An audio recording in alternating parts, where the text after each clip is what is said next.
ಬಂದ್ರು ಬಿಡಲ್ಲ. ಆಯ್ತಾ.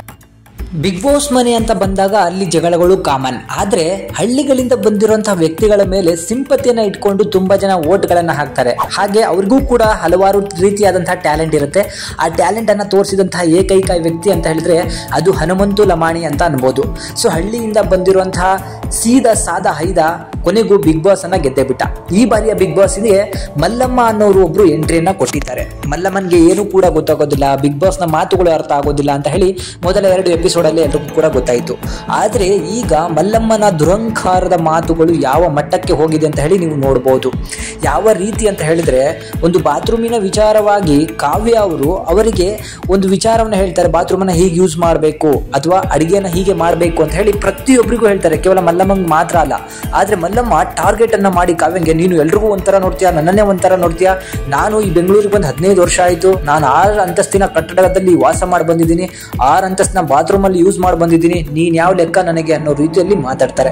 ಇಂತಹ ದುರಂಕಾರದ ಮಾತುಗಳನ್ನು ಆಡಿದಂತಹ ಮಲ್ಲಮ್ಮನ ಮೇಲೆ ಯಾವುದೇ ರೀತಿಯಾದಂತಹ ಸಿಂಪತಿನ ಇಟ್ಕೋಬಾರ್ದು ಅಂತ ಹೇಳಿ ನನಗನ್ನಿಸ್ತು.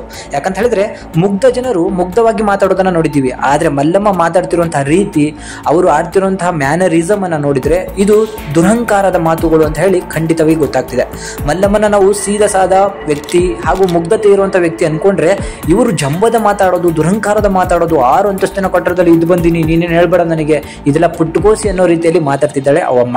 ಮತ್ತೆ ಇನ್ನೊಂದೇನಂತ ಹೇಳಿದ್ರೆ, ಈ ಡಿಪಾರ್ಟ್ಮೆಂಟ್ ಅಲ್ಲಿ ಕಾವ್ಯ ಅವರು ಬಾತ್ರೂಮ್ ಅನ್ನ ಕ್ಲೀನ್ ಮಾಡ್ಬೇಕಾಗತ್ತೆ. ಆ ಸಮಯದಲ್ಲಿ ಎಲ್ರಿಗೂ ಹೋಗಿ ಸ್ವಲ್ಪ ನೀರನ್ನ ಹಾಕಿ ಅದನ್ನು ಕ್ಲೀನ್ ಆಗಿ ಫ್ಲಶ್ ಮಾಡಿ ಅಂತ ಹೇಳಿ ಎಲ್ರಿಗೂ ಹೇಳ್ಕೊಂಡು ಬಂದ್ರು ಕೂಡ ಇವಮ್ಮ ತನಗೆ ಹೇಳಿದ್ಲು, ತನ್ನೊಬ್ಳಿಗೆ ಹೇಳಿದ್ಲು ಅಂತಾನೂ ಕೂಡ ವಾದವನ್ನ ಮಾಡ್ಕೊಂಡು ಹೋಗ್ತಾಳೆ.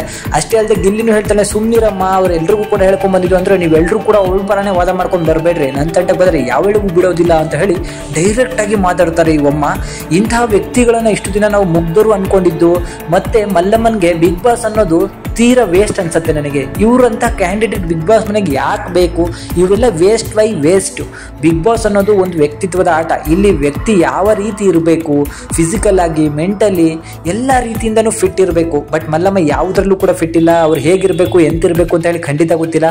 ಎಲ್ಲರೂ ಜಗಳ ಮಾಡ್ತಿದ್ದಾರೆ ಅಂತ ಹೇಳಿ ತಾನೂ ಹೋಗೋದು, ಬೇಕಾ ಬಿಟ್ಟಿ ಮಾತುಗಳನ್ನ ಆಡೋದು. ಹಳ್ಳಿ ಹಳ್ಳಿ ಹಳ್ಳಿ, ನಾನು ಬರೀ ಹಳ್ಳಿಯಿಂದ ಬಂದಿದ್ದೀನಿ, ಇದೊಂದು ಸಿಂಪತಿ ಕಾರ್ಡ್ ಇಟ್ಕೊಂಡು ಆಡ್ತಾ ಇರೋದು ಖಂಡಿತ ಇಷ್ಟ ಇಲ್ಲ.